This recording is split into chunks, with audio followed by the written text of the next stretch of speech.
Buenas tardes, mi nombre es Edith Vargas.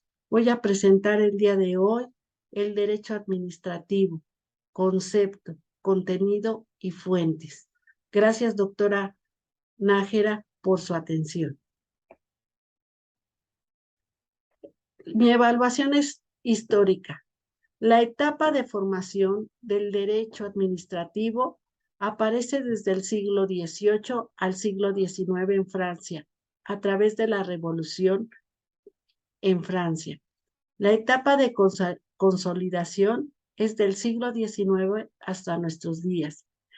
En México nace el derecho administrativo con influencia francesa, pero tiene grandes diferencias. Por ejemplo, el derecho administrativo es legislativo. Su principal exponente para México, en este caso, es Gabino Fraga.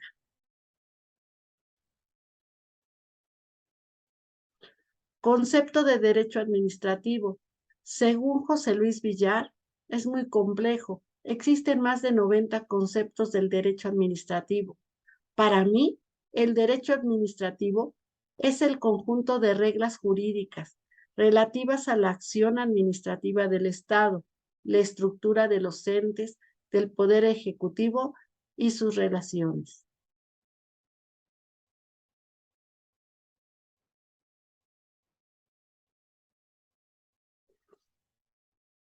Las características del derecho administrativo es público. El derecho administrativo es un derecho público. El derecho administrativo es el derecho común de la administración pública. La presencia de una administración pública es requisito necesario para que exista una relación jurídico-administrativa.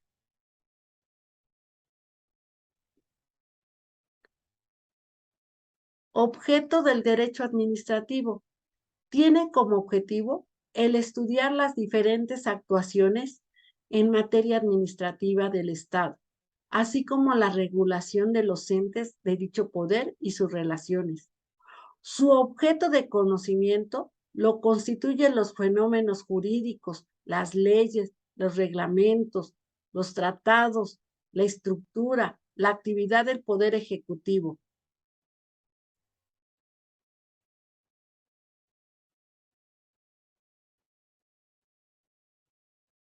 Objeto del derecho administrativo, por la materia. Actividad.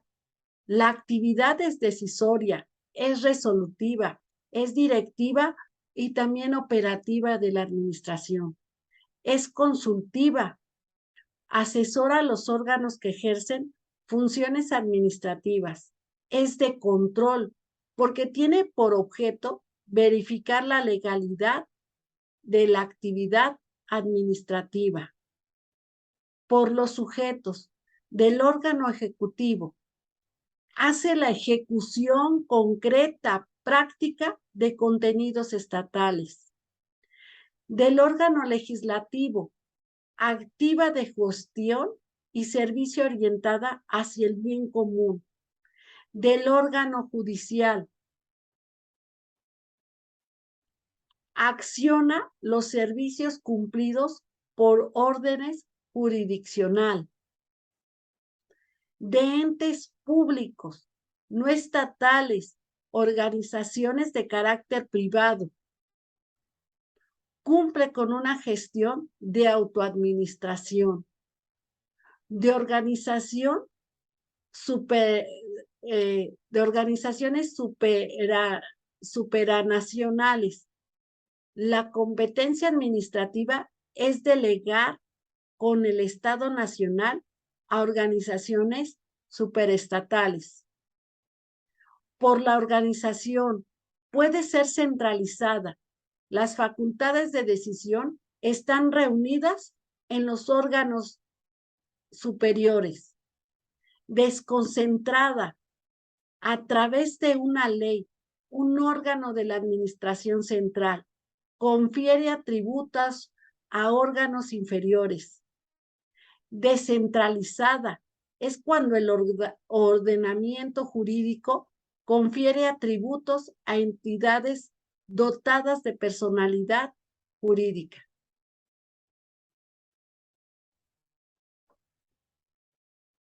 Por los efectos, puede ser interna, tiene la finalidad de lograr el mejor funcionamiento del ente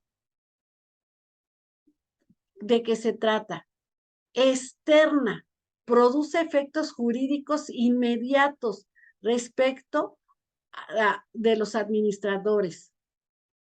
De la estructura orgánica, puede ser unipersonal. Quien ejerce funciones es un órgano integrado por un solo nombre. Colegiada, quien ejerce la función es un órgano integrado por más de una persona física. Por la regulación, puede ser reglada, es decir, es una norma jurídica predeterminada. La conducta del órgano administrativo debe observar. Discrecional, es el órgano que puede decidir según su leal saber y entender si se debe actuar o no, y en caso afirmativo, qué medidas adoptar.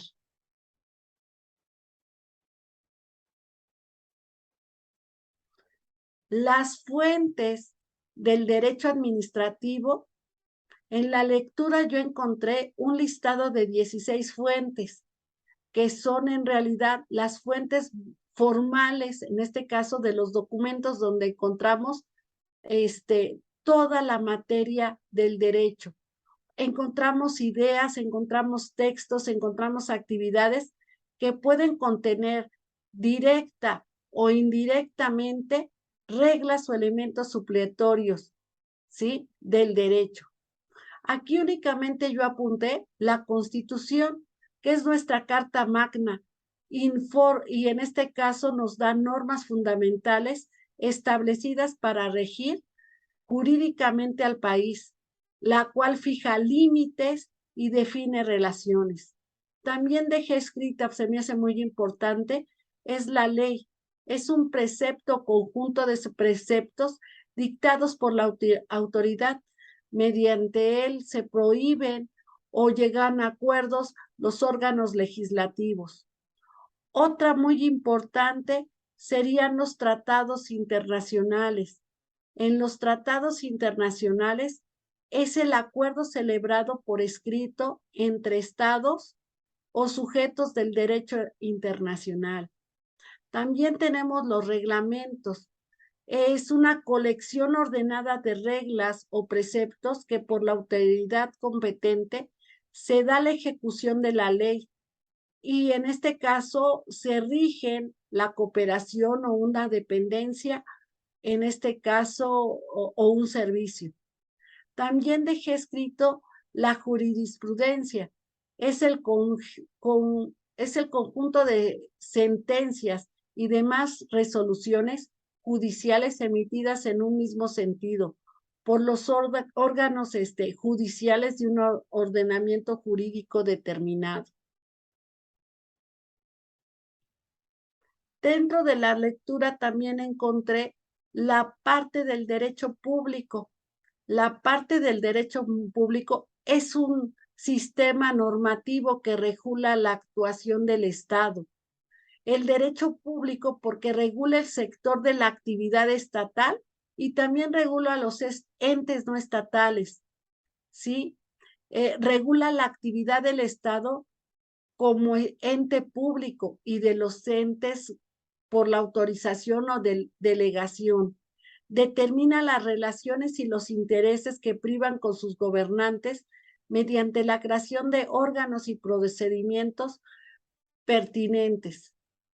El derecho privado, en este caso, se entiende como el sistema normativo que regula todas las relaciones jurídicas entre los particulares en un plano de igualdad ante la ley, ¿no? Regula esas relaciones. Y claro, el derecho público interviene el Estado como poder público. Él mismo tiene superioridad entre las personas, tanto físicas como morales. Dentro de la lectura, lo que estudiamos en esta semana, encontramos las ramas especializadas del derecho. Aquí presento 23 ramas, ¿no? Del derecho administrativo. En este caso es el derecho aduanero, el derecho aéreo, derecho autoral, derecho sanitario, en este caso, ¿no? Ahí me indica cada actividad que se regula, ¿no? Necesitamos una rama especializada, por ejemplo, en el derecho aduanero, para saber los aranceles, para saber el comportamiento de la actividad del Estado, ¿sí? ¿Qué van a hacer en este caso los particulares? También hay otras ramas del derecho que se desprenden del derecho administrativo en las que han alcanzado su autonomía, como cuáles: el derecho financiero, el derecho fiscal, el derecho agrario, el derecho militar. Estas han alcanzado su autonomía tanto científica y también académica. También hay una relación de las ciencias del derecho con otras ramas del derecho. Aquí presento 9 ramas, ¿sí? Como el derecho constitucional, el derecho civil, el derecho mercantil. El objetivo que tiene el derecho administrativo con otras ciencias es encuadrar, es ubicar, hacer una comparación ante otras ciencias, las cuales existen problemas, en este caso concretos, de importancia práctica, lo cual se hace un análisis jurídico, por lo que no hay disciplina que no tenga importancia. Es muy importante el derecho constitucional, como el procesal, como el internacional, ya que existe siempre un grado de vinculación entre las disciplinas jurídicas y no jurídicas con el derecho administrativo. También en esta semana aprendimos la relación del derecho administrativo con ciencias no jurídicas, como cuáles son. En este caso es la administración, la economía, la historia, la política, la sociología. Esas ramas son de conocimiento humano. Otras ramas son de conocimiento del quehacer humano. Del quehacer humano, en este caso se relaciona la administración, la agricultura, el comercio, la contabilidad, la economía, la informática, mercado de valores, protección civil. Esas son las relaciones del derecho administrativo con las otras ciencias. Dentro de la lectura encontramos la codificación del derecho administrativo. La codificación, yo entendí que es la compilación de normas aplicadas en un área específica. El derecho administrativo carece para mí, después de la lectura, de madurez para la codificación. Tal disciplina posee perfiles propios. Ahí me apoyo del autor Merck, que considera que la mayor parte del campo jurídico pertenece al derecho administrativo, pero este no implica que sea codificable, ya que la técnica de esta codificación está fuera de toda lógica, porque sería imposible agrupar todas las áreas del derecho administrativo, el total de las normas administrativas en leyes, el cual hubiera una principal y otras accesorias. Esto afirma que jamás llegaría a esa realidad. Dentro de la segunda lectura, encontramos en este caso la definición de administración financiera. Cuando hablamos de administración pública. Cuando hablamos de la administración pública, no solamente nos referimos en este caso a la administración como una técnica, sino es el ejercicio, en este caso, de la función pública que ejerce en este caso el poder del Estado, y por tal razón debe sujetarse al principio de legalidad, el cual implica un estricto cumplimiento de los atributos expresados en la ley. Dentro del ejercicio de la función pública, pues tenemos en este caso el poder ejecutivo. El poder ejecutivo, todas las actividades que realiza el poder ejecutivo es en este caso, es formalmente administrativo. Las funciones administrativas que hace el poder ejecutivo es aplicar la norma jurídica. Las funciones legislativas es crear reglamentos. Las funciones jurisdiccionales es conocer y resolver los recursos. También el poder legislativo realiza funciones en materia administrativa. ¿Con quién las hace? Con las mesas directivas y secretarías generales de la Cámara de Senadores y de Diputados. El Poder Judicial también realiza funciones en materia administrativa. ¿Con quién las hace? Con el Consejo de la Judicatura, los hace con el presidente de la Suprema Corte de Justicia de la Nación. Los ejemplos, por ejemplo, el Poder Legislativo y el Poder Judicial ejercen un presupuesto, nombran y remueven funciones, asignan recursos humanos y materiales y financieros, celebran contratos, investigan responsabilidades administrativas.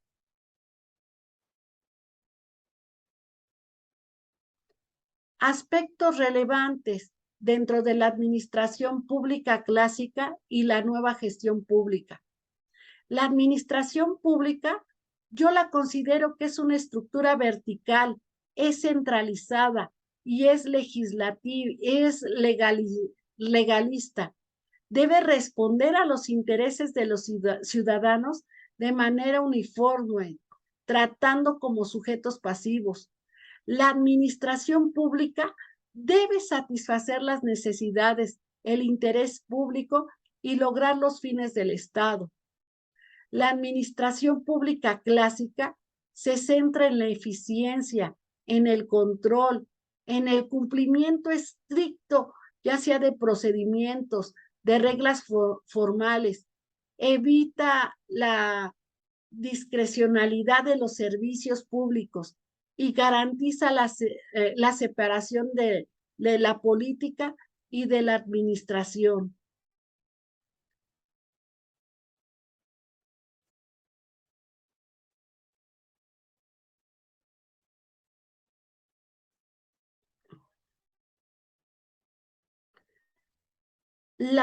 También encontramos dentro de la lectura la administración pública y la administración de empresas. La administración como tal se refiere a actividades cooperativas dirigidas a conseguir objetivos comunes para la organización.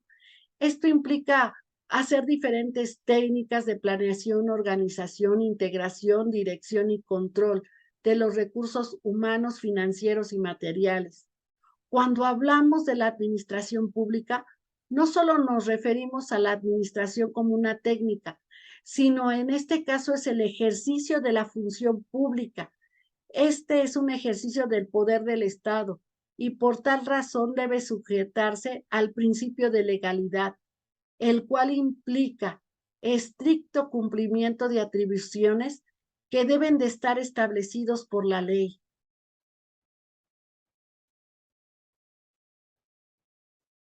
Aquí le muestro, doctora, mis referencias bibliográficas y agradezco mucho la atención a mi presentación. Quedo de usted, Edith Vargas Zavala.